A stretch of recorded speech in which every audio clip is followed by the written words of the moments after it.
Hello everyone, I am Ifra, hope you are doing well. तो start करते हैं आज का टॉपिक। आज हम पढ़ने वाले हैं टैली ईआरपी में कि टैक्स पेमेंट जो होती है, मतलब कि जीएसटी की जो पेमेंट्स होती है उनको कैसे मैनेज किया जाता है।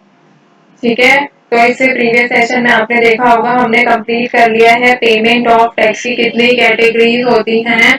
जो जीएसटी टैक्स स्कीम की कितनी थी, 3 कैटेगरीज थी, जिसमें टैक्स को पे किया जाना चाहिए bye tax payer under the GST tax scheme. तो कौन कौन सी थी वो 3 कैटेगरी, शॉर्ट में बता देती हूँ। आईजीएसटी, सीजीएसटी और एसजीएसटी। यूटीजीएसटी नहीं था उसमें, क्योंकि वो मोस्टली क्या होता है, अगर आप टैली में भी देखेंगे तो एसजीएसटी और यूटीजीएसटी बस उसमें स्लैश बना होता है, बाकी आप उसी पर दोनों में से आप किसी सिंगल को सिलेक्ट नहीं कर सकते, दोनों एक साथ ही आते हैं।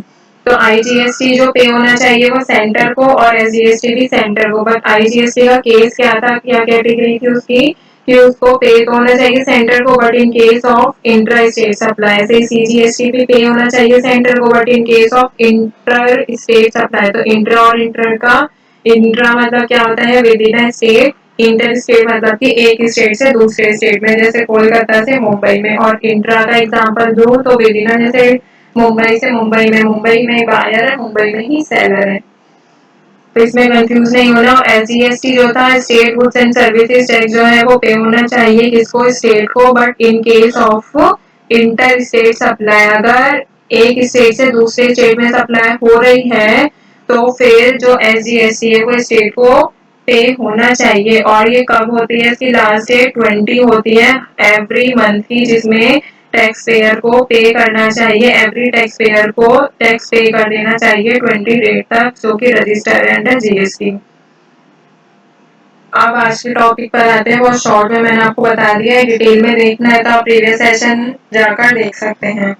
तो यहाँ पर अपने नोट्स को ओपन करेंगे, ये रहा जितना भी पढ़ाया था। नीचे आते हैं, यहाँ पे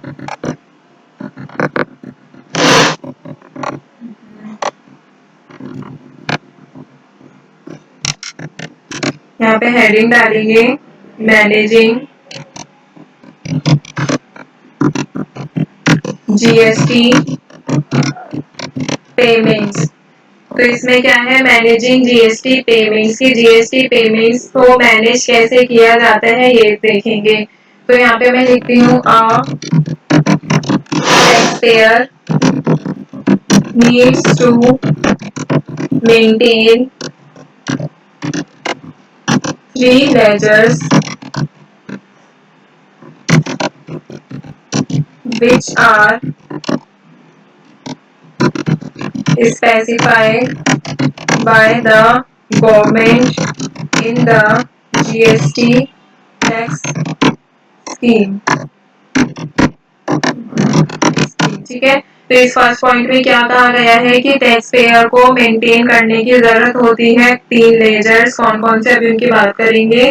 कौन कौन से वो लेजर्स हैं जो कि स्पेसिफाइड किए जाते हैं बाय द गवर्नमेंट। ठीक है, मतलब कि गवर्नमेंट बोलती है उसको मैनेज करने के लिए, मेंटेन करने के लिए जीएसटी टैक्स स्कीम है। ठीक है, अभी बात करेंगे, एक एक करके एक्सप्लेन भी करूंगी कौन से लेजर हैं। आगे देखते हैं फिर, इन द जीएसटी पोर्टल, जो जीएसटी का कॉमन पोर्टल होता है उसकी बात कही गई है। There are different e ledgers provided for management and facilitation of GST payments।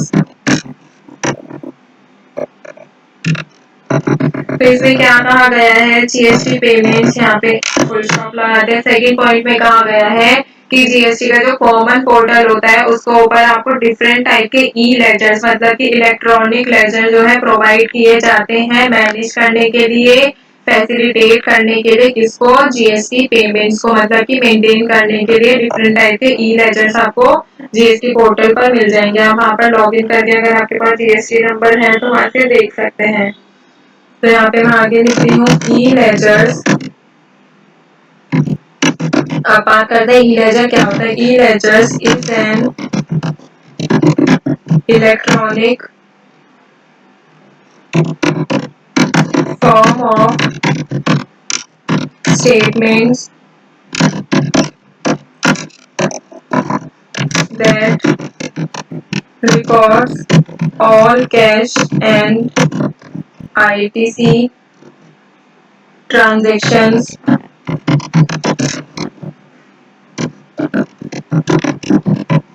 performed by a registered taxpayer।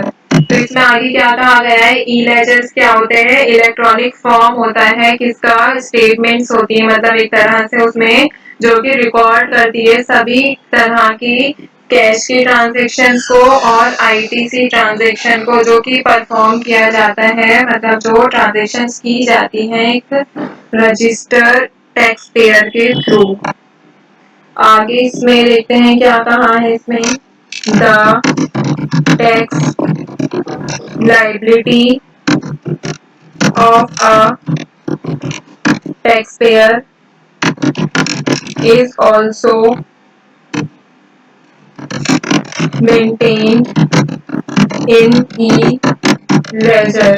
मतलब कि टैक्स कितना पे करना होता है टैक्स पेयर को, टैक्स की जो लाइबिलिटी, टैक्स लाइबिलिटी का मतलब यही होता है कि कितना टैक्स पेयर को टैक्स पे करना है। तो वो भी क्या होता है, टैक्स पेयर की जितनी भी टैक्स लाइबिलिटी की डिटेल होती है वो भी मेंटेन रहती है किसमें, ई लेजर में। तो ये काफी ज्यादा यूजफुल फीचर है जीएसटी पोर्टल पर। आगे देखते हैं, when taxpayer registers on GST common portal, all three ledgers are opened automatically and will always be displayed on the dashboard of the portal. की आगे क्या कहा गया है, जब भी टैक्स पेयर जो है रजिस्टर, जो टैक्स पेयर होते हैं वो रजिस्टर्स होते हैं जीएसटी के कॉमन पोर्टल्स पे। तो जितने भी 3 टाइप्स के लेजर्स की बात की जा रही है वो ऑटोमेटिक ओपन मिलते हैं और हमेशा जो है डैशबोर्ड जो होता है जीएसटी पोर्टल का उस पर हमेशा डिस्प्ले रहते हैं, मतलब कि दिखते रहते हैं व्यू मोड पे। ठीक है, फिर आगे अगर मैं बताऊं तो जीएसटी पेमेंट जो होती है, पेमेंट की भी बात कर लेते हैं। GST payments can be made either through ITC cash, sorry और भी तो लगाना था, ITC या फिर cash available in the e ledgers. तो इस लास्ट पॉइंट में क्या कहा गया है, जीएसटी पेमेंट जो है वो मेड की जाती है, मतलब कि जीएसटी पेमेंट पे की जाती है कैसे, आईटीसी के थ्रू भी कर सकते हैं जीएसटी की पेमेंट और कैश के थ्रू भी कर सकते हैं, मतलब ये दोनों ऑप्शन जो है अवेलेबल रहते हैं ई लेजर्स में। तो ये काफी ज्यादा यूजफुल फीचर है। अब बात आएगी कि कौन कौन से लेजर्स होते हैं, तो मैं आपको अभी शॉर्ट में बता देती हूँ। नेम से कैश लेजर होता है, आईटीसी लेजर होता है, टैक्स लाइबिलिटी। आपने देखा होगा यहाँ पे 3 ही नाम आ रहे हैं, एक तो आ रहा है आईटीसी का बार बार, एक आ रहा है कैश का और थर्ड कौन सा आ रहा है यहाँ पे, टैक्स लाइबिलिटी। तो ये मेन क्या काम करते हैं, 3 ही काम करते हैं। तीनों लेजर जो है आपको मिल जाते हैं डैशबोर्ड पर जब भी जीएसटी पोर्टल पर आप जाते हैं। तो ये तीनों लेजर्स के बारे में बात करेंगे कि इसमें क्या अमाउंट, मतलब क्या चीजें शो होती हैं क्या नहीं शो होती हैं। तो आज का टॉपिक में हमने क्या देखा है कि कैसे जीएसटी पेमेंट्स को मैनेज करते हैं और पेमेंट जो होती है टैक्स की वो कौन कौन सी कैटेगरी में डिवाइड की गई हैं। तो आई होप क्लियर हो गया होगा। ये जो यहाँ से आप समझ सकते हैं कि इसी का ही पेमेंट का जो एक और पार्ट है। फिर इसके बाद हम लेजर्स पढ़ेंगे, फिर ऑप्शंस देखेंगे पेमेंट्स के लिए कौन कौन से ऑप्शंस होते हैं, फिर आईटीसी को ऑफसेट करना सीखेंगे। तो टॉपिक को यहाँ पे एंड करते हैं। आई होप आपको क्लियर हो गया होगा। मिलते हैं नेक्स्ट सेशन में। Stay tuned and thank you.